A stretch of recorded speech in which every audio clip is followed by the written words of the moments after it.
Jennifer, Robbie, hey, congratulations for your episodic series, If I'm Alive Next Week. Thank you so much. Well, more than congratulations is that you guys showcased this at Tribeca did. Yes, we did. Yeah, on was it 2 Sundays ago now? Yeah, June 13th. Yes, it was amazing screening. It was amazing to be back in person with people in the city. That part was amazing too. Well, I guess that's a two-factor amazement for everybody. Not only Exactly. in Tribeca, it's also in front of people, which is terrific on both parts. We kept hugging people, and everyone was like, "I'm vaccinated. Me too. I'm vaccinated. Can we hug?" So awesome. Hey, so this is a very funny series by itself. Tell us what actually originated. What sparked you guys to do this episodic series?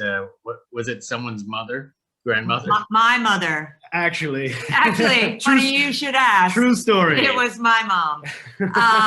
This is a loosely autobiographical series about the time that my husband Robbie and co-creator and I lived in our 2-bedroom rent-stabilized apartment with my mom and our young. At the time, our daughter was in preschool, so like 3 or 4. You might recognize some of the background here from the series because we also shot in this apartment. So we like to keep it close to home. Yes, a lot of it was actually ripped from the headlines. Yeah. She is based on my mom, who's a real, if you saw the series, she's a real force of nature. Much like the actress who plays my mom, right. Joyce Van Patten, who is totally incredible, and at 85, just hit it out of the park. Yeah. And the circumstances surrounding her mom, us moving back in, are also based on true events, not to the letter, but it was kind of a wild circumstance that led her to move back in. And then suddenly we were in the middle of what was supposed to be a month-to-month experience. And then 5 years later, we're like, oh, we just lived with each other for half a decade. So we were like, we have a lot of material, so let's make a show about it. Right. Is she still there? No, she's not still here. Hold on, let me get her. Okay. Although, true story, she was at the Q&A. She was at the screening at Tribeca a couple weeks ago, and while we had our Q&A with some of the other directors, somebody lobbed us a question that was, how much creative input, creative control does your mom have on the show? And she, true to form. I was about to answer, putting the mic to my lips, and from all the way in the back, my mom raised her hand, was like, I'll take this one. No mic, helicopter hovering, but it didn't deter her. Yeah. She, as you can imagine, she kept on going. Yeah, and so many folks were like, that's amazing. It was so meta. Like the show came off of the screen and into real life. The talk back.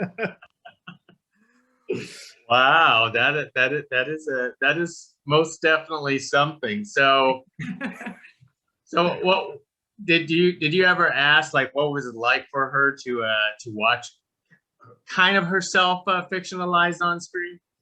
Yes, I didn't ask. We actually did another show about my mom. We just can't seem to stop. Before this, called You'd Better Sit Down, Tales from My Parents' Divorce, where we interviewed our parents about their divorces, and we actually played our own parents. So a lot of people asked her what it was like to watch that. So I can only go from that experience because we didn't really talk directly so much about this one. But when she came to see the show, she said, the first time I saw this, I was a little bit nervous, but now I'm really into what I'm saying. I'm really into it. So I think she enjoys watching it. Frankly, I think she's probably wondering why there aren't more TV shows and movies made about her. The only bone she had to pick, though, I have a line in there that said, you never had any food growing up in the house. And that's what she stood up in the talk back. And she said, that's a lie. I did actually have food growing up in the house. So that seemed to be the one thing that she was needed to be in her bonnet. Yeah, she needed to correct that for the record. Yeah. So how much, even though this is based on the true story of you guys, but with the incidents and stuff that actually happened through these episodes, were mostly fictionalized just for humor's sake. I want to say yes, but part of the true answer is no. I mean, it depends on what specifically you're asking. I mean, so many of the interactions and the impetus to actually put these on paper where they were just stories we told at parties, you know, and told to friends, or and it was stuff that you just couldn't quite make up, like from getting told off by the preschool teacher about having an inadequate lunch to you know, us arguing about the food, to, you know, the roommate contract is the one piece that is like us giving a little nudge. I mean, of course, always when you fictionalize something, you heighten it, you know, Totally. and you are trying to, you know, you're coming up with structure and arc. Right. So it's not going to be the way things actually probably unfold in real life. Right. And I honestly think, like anything in real life, when you retell a story from your life, it becomes embellished every time you tell it. It takes on a narrative. When we all retell our lives, right? Like we create a narrative. So in that way, I think that was really happening. And we, you know, we were really committed to, with the resources that we had, wanting to tell multiple stories as opposed to just shoot one long pilot. Yeah. And so for expediency's sake, we really did try to keep things as short as possible. So probably some of these stories played out over a longer period of time, but we wanted to make them succinct so people could just digest them quickly. And because we were working in the medium of a web series, we constructed them thoughtfully in a shorter form, but we could easily expand them. You know, I feel like you could easily make that first 6-minute pilot into a much longer story arc, but that was not the medium that we were working in, you know. Yeah, we feel like the short episodes are kind of like her greatest hits. Yes, exactly. You know, but you could go back in and listen to the whole album too. Isn't it more difficult to keep it between the, you know, 6 to 8 minutes short episodes than, you know, than an actual regular episode, like, you know, 15 to 20 or something? You know, that's a really great question. And I don't really know the answer. I think yes and no. Like yes and no. Because the discipline I feel like it takes for the 6 or 7 pages is difficult. And also, like, how do you structure something so that you're telling the story? Yeah. You know, I think of like the first episode, it's not revealed until the very end that other people are in her apartment in her orbit till you see me at the end. Right. And so trying to come up with those shorthands in the short form can be challenging. And you have more breath in a longer form. Right. And like a typical half-hour episode, you'll have probably an A and a B and a C story line that will kind of overlap and coalesce in some way. So when you move to the shorter episodes, as a structure, you're really kind of just committing to concentrating on one storyline, and there can be some, you know, some subtle differences and divergences within that, but like you're really focusing on one particular story, beginning, middle, and end, hopefully, you know. I'd say that's the main difference. Absolutely. And I've only viewed three episodes so far. How many episodes did you folks had planned for this? Well, we shot one more that did not screen at Tribeca because at all of these festivals, you're only allowed to show 3. 3's the number, baby. 3 is the number. So we have a 4th one that's done and in the can, as they say. But we have 2 other scripts for the short form that we didn't shoot that we're hoping to shoot. And then we sort of have we do have a plan for what it would look like as a full series, a half-hour series. And we actually planned out 5 seasons for that. So hopefully there's a lot more to come. Yeah, she's got a lot of adventures left to live in the city. Now, as yourself, you know, directing and and starring in this project. And not only that, it's your apartment that's being for production. Yes. I want to know is what's it like to actually like live at where you work? I mean, that was an experience. I mean, we actually relocated our young daughter, who was in kindergarten at the time, to my best friend who lives like she lives like 10 blocks away. She lived there. We would go stay there because we were storing all the equipment in her bedroom.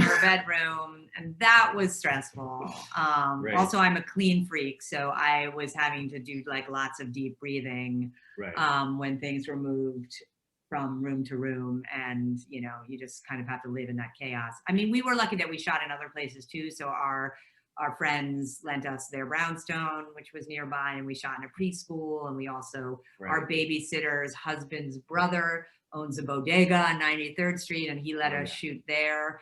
But we were storing all the equipment here. So I'm not gonna lie, it was pretty chaotic. Yeah, but that's one of the things that made it, I feel like part of the chaos also leads to the magic, because the series is constructed by design that we shot it here because this was our most available location. Every time you go somewhere else, you got to factor in, as producers, like travel time, taking all the equipment, getting all the setup. So we shot 4 of these episodes in about 8 days. And we wrote the episodes and created this shoot schedule such that we could shoot out as much as possible in this location, and knowing that we were going to lose time anytime we went outside the apartment. But it's definitely crazy when you wake up in the middle of the night to, I don't know, get a glass of water or turn off an alarm or something, and you're like, oh, I need to step over that C-stand, or I don't want to trip on that sandbag while I'm going to the bathroom in the middle of the night. But we did it, man, and it was a blast. It really was. Well, that sounds like an adventure by itself. Well, one more thing, because you briefly mentioned Joyce, playing the grandmother, which sounds like she's perfect for the role, and she's also amazing. So could you talk more about her, hiring her to play the part, obviously not using your own mother, and also talk about the child you also brought in for this too. Yeah. So you want Joyce? Well, we're actually friends with Joyce and Peter Friedman. As it turns out, because Robbie did a play with them. The 3 of us were in a show together at Lincoln Center, and we just became friends, hanging out backstage as you do. And no offense to Jenny, I kind of fell in love with Joyce then. And in my brain, I said, God, I just want to make something for this person. And we had not yet had this idea because we hadn't lived it yet. And I had other ideas, but it wasn't until we got to the end of this, experience of living with Jenny's mom, and then we started to make it into a show. And then I had one of those chance encounters where Joyce and I got brought back together to do a play reading. And we were on the crosstown bus together, going from the east side to the west side where we both live. And I was like, oh, Joyce is going to do this show. And I sent her the script, the first episode, and she read it, and she wrote back and she said, I love her. When do we start?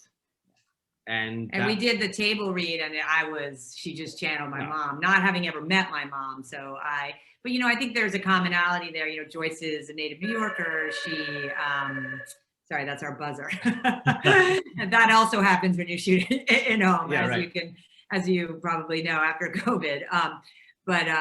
So she, she was born and raised in New York City. She's been here since she was 6. My mom moved to New York when she was 18, and she's also been here. So I think that vibe is that they're true New York broads. Yeah, there's some real authenticity there. Yes. And the kid actor, we hired so many of the other actors because we knew them. And we actually are friends with the casting director who helped us out. And she knows a lot of kids actors from her work. So we actually auditioned, and we auditioned a lot of girls. And there's another girl in the episode that didn't air who's also a wonderful child actor, and Yeah. we loved both of them. And in the end, we ended up casting Nora, but we used the other girl that we loved as Right. as a friend in the other. And we brought episode. Joyce in where we did Oh, kind of yes. like the chemistry reads, because we knew that was going to be an important component. Yeah. You know, the two of them really vibing with one another, and yeah, it is meta to Cast your mom and your daughter with an actor, but playing versions of yourself. Yeah, So, but they were great. Yeah. They really did vibe together. It was fun to watch. Well, most excellent. Well, Jennifer, Robbie, hey, congratulations once again Thank you. for If I'm Alive next week. It's a wonderful series, and crossing our fingers that you hit 5 seasons with this. exactly. Thank you so much, man. Appreciate it. Thank you. Hey, appreciate this conversation. Thank you very much. Awesome. Cool. Have a great day. Take it easy. Bye. Bye. Bye.